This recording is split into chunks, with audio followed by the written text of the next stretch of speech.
So I'd always be in reaction until I trained my brain to say, no, problems are a sign of life and all they are challenges to be solved.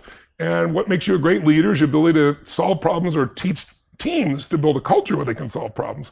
And so it gives me this tremendous creativity and flexibility, but I've got the base of energy to make it work.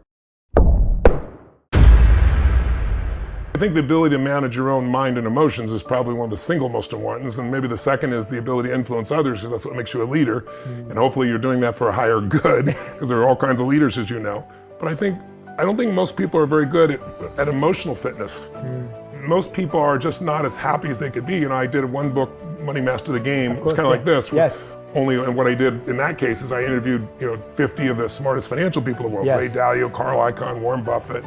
And out of 50 of them, and again, it's in my judgment, I could be completely wrong, and I've spent a lot of time with them. Some have become really good friends. There's probably 4 or 5 that are really happy people.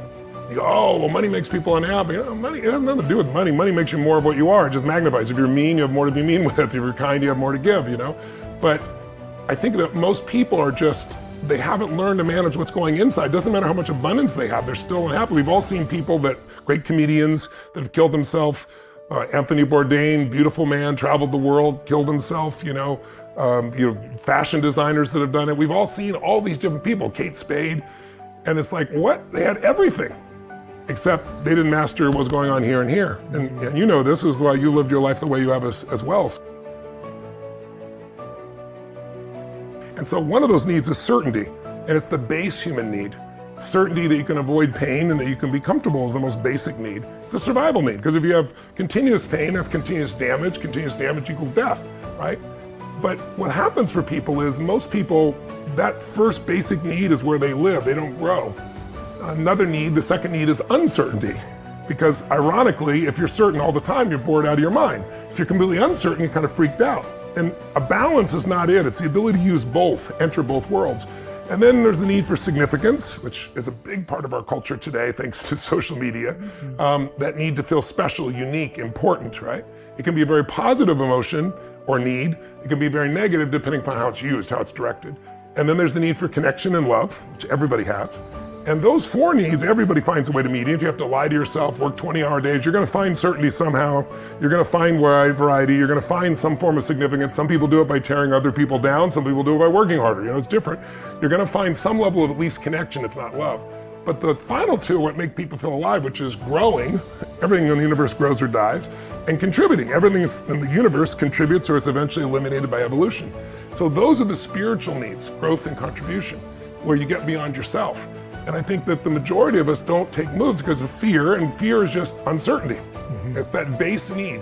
And when I go around and I describe this in more detail, and I work with a big audience, 15, 20,000 people, and I'll say, have them do a set of exercises and have them figure out what triggers them to be certain or uncertain, what triggers them to have variety and so forth. So they understand that everything I do is to meet these needs. But then I get them to say, what are your top 2? Not what you think they should be, not what you want them to be, what are they? And 90% of the people in our culture are certainty and significance or significance and certainty, even though they really want love. So they have this route, like if I can be successful enough, then I'll be worthy of it.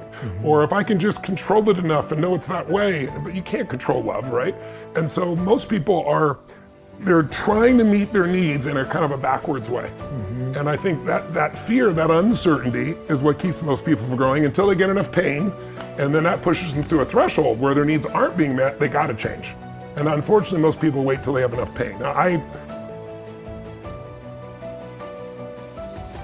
for me, the most important thing I think has been for me is, believe it or not, has been a combination of hot and cold temperatures that I use. Like I start every single morning in the freezing water, and I do it for 2 reasons. One is it moves every bit of blood in your body and all your lymph in your system, but also kind of train my brain to say, when I say go, we go. There's never a day I look forward to going in the water. And I have, 56 degree water here, but in my home in Sun Valley, I go literally through the snow and get in the river, which is, 39, 40 degrees in the wintertime.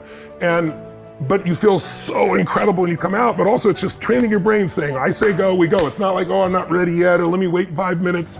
And that becomes a discipline in your mind for everything else in your life, which is huge.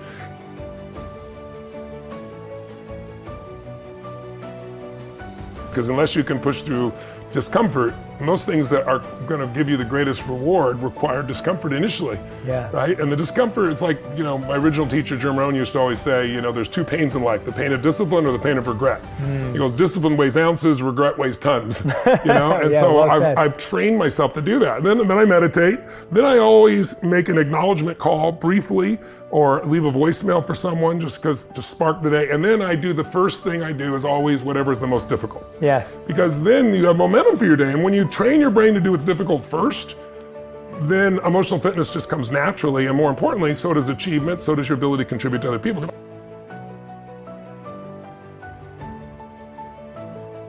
My worst day was my best day. The most painful day, the day where I felt like I'd do the least, where I felt impotent, led me to have new understandings, new skills, new capacities, new drives, new hunger. I mean, would I really be feeding 100 million people a year, 100 million meals a year if I was well fed as a child? Probably not. I'd love to believe I'm such a perfect person, but no, I just know what suffering feels like, so I don't want anybody else to suffer, So I think sometimes the suffering experiences of our life, if we don't let them crush us, we let them drive us, they actually become the best day in your life. And taking your worst day and making your best day is a beautiful target for anybody.